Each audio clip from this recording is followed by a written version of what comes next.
Welcome back and many thanks for staying with us right here on Morning at NTV. My name is Romy Busiku. Our next conversation is the Tech Not discussion where we get to discuss enhancing climate change resilience in Uganda.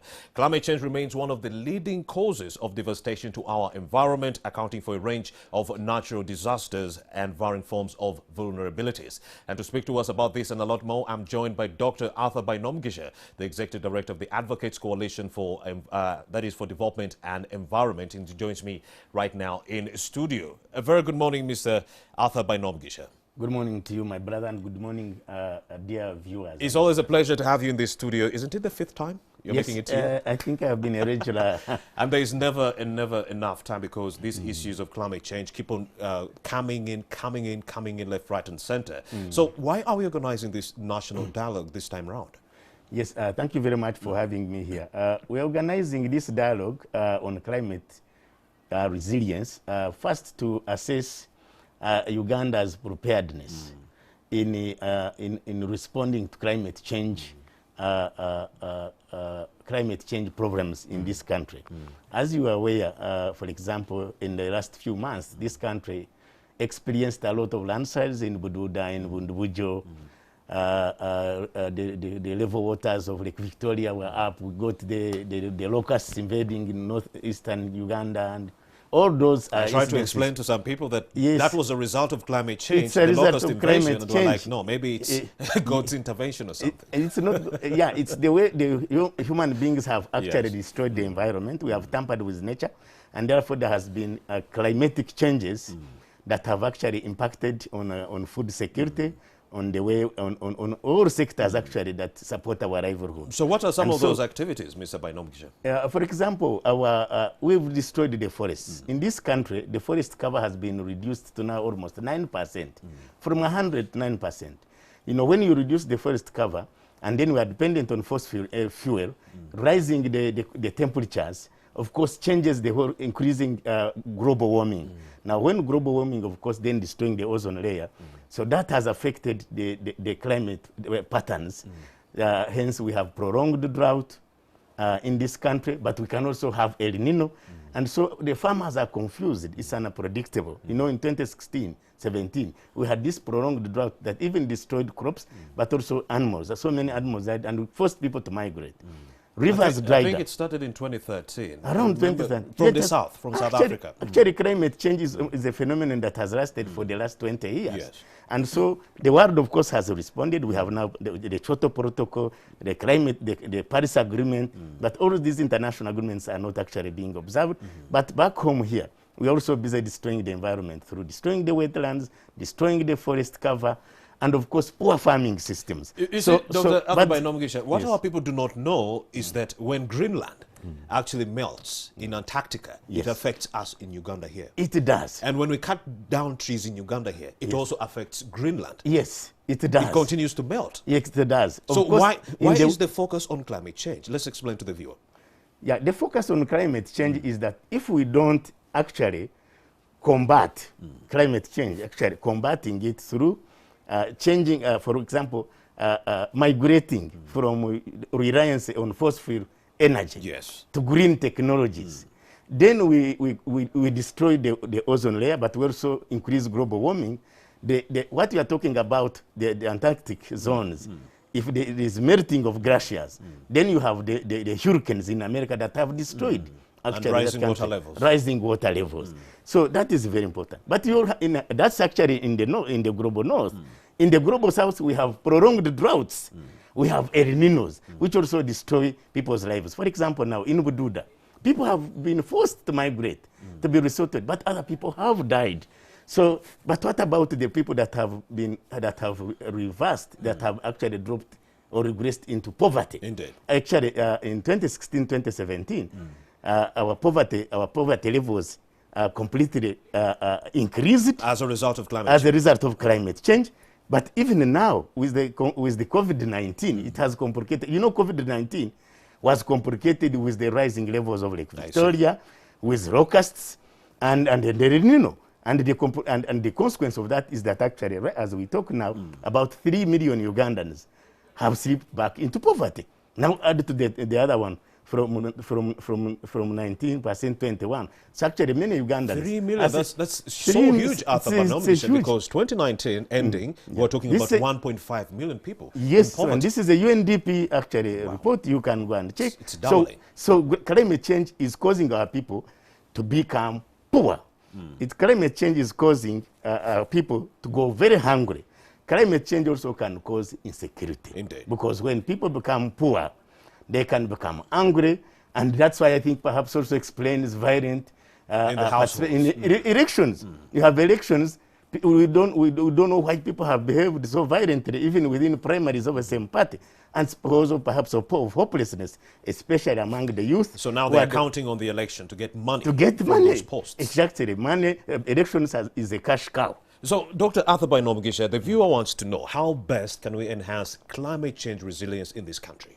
Yeah, the first intervention, now we have the Department of Climate Change in the Ministry of Water and Environment. Its mandate, of course, is to enforce international conventions or agreements on climate change, but also in this country we have made legislation. We have the climate change. This is still a bill in Parliament, but we also have a number of regulations and guidelines that have come up. But we also so we have a bill. So we have to curb it through legislation. We have to curb it through regulations. We have to curb it through policies. But also speaking out, like we are doing here. So speaking out so that we can conscientize, create awareness about the people, that when you cut down that tree, then you get a problem. But also talking about the role, enhanced role of National Forest Authority, increasing tree planting to increase the tree cover. Because you see, the trees are friends of man. And not one species, remember. Eh? You remember? Don't plant one species. Variety of tree species. Variety of trees. Because I was reading some research, Dr. Arthur, and it was saying that if you plant the same tree, it can actually cause very bad effects on the environment. You have to keep on mixing different trees. Actually, the intervention, of course, when we talk about massive tree planting, we are not talking about planting eucalyptus.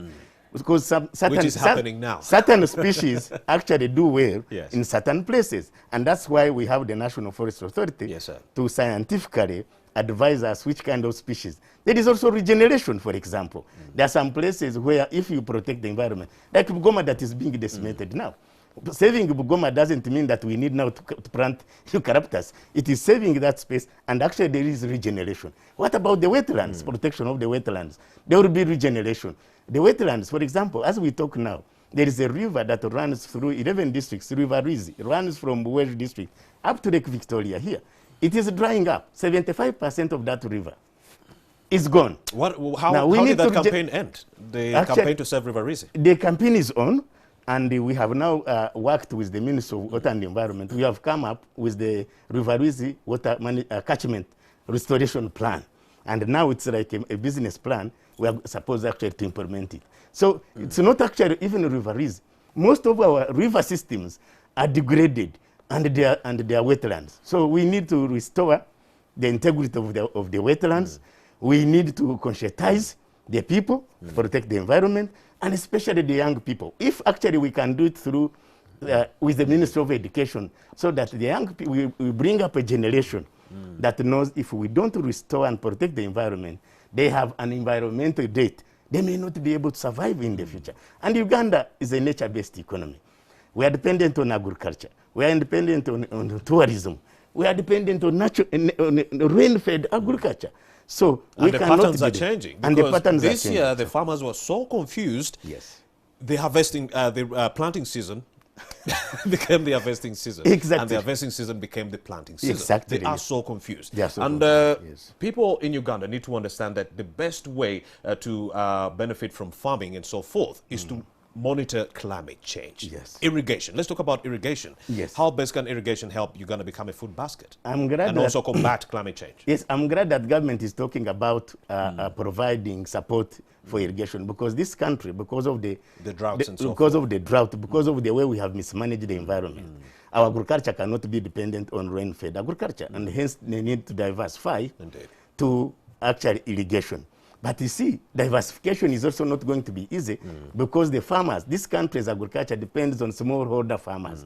So there's a need for government to come in, and not only government, but the international community. And I'm looking at the World Bank, at the IMF, Food Agriculture at the UN, yes, Food Agriculture Organization, to support these smallholder farmers that sustain this economy to transition. For example, the whole machinery, the whole irrigation system is expensive and therefore inaccessible. So there's need for us to put, but also our budget. We need to see the budget architecture of this country to support. Is it honoring what it needs to be done as far as the Maputo Declaration is concerned? There is some realization in the Ministry of Finance that we need to make our budget green, but it is not yet fully achieved. We need a green economy, a green budget that helps the transition to greener. Is it feasible, Mr. Dr. Arthur Bainomugisha? I think it's going to be. We are talking about a country that is focusing on security. The biggest chunk of money is going to security. Can we have a budget that is totally green? No. Of course, security is very important. It is really important. It is very important. But food security is also another issue. Food security is part actually, because we talk about human security as opposed to state security. So when we talk about human security, environmental crisis or degradation causes actually a state insecurity. So the budget itself, and COVID has forced us. You remember now that we are dependent on agriculture. Indeed. So there is a need to green our budget. There is a need to our Ministry of Education actually to take on and educate our young people on protection of the environment, so that we have green actually citizens. Our parliament must be green. I would want to look at the manifestos for these parties that are going for elections. How green are these manifestos? So a party that wins should actually demonstrate to the citizens that is going to invest substantively in the environment. All right, Dr. Arthur Bainomugisha, we've run out of time, but what are some of the other key issues that you expect to be discussed during this event? The national development, the NDP 3 has provided for the transition to green economy. And all the programs and the sectors are supposed to follow that to implement the NDP 3. So, but also agriculture, the Ministry of Water and Environment have developed the guidelines. So we are going to be exploring, we are going to take stock about the progress made so far in the combating of climate change. We are going to look at the study that has been done by the National Planning Authority. We are going to see the Ministry of Finance how the budget is actually responding, is a green budget. Dr. Arthur Bainomugisha, the Executive Director of the Advocates Coalition on Development and Environment. Many thanks, as usual, for having made the time to speak to us. Always a pleasure. Thank you, sir. And to you who is watching, many thanks for having made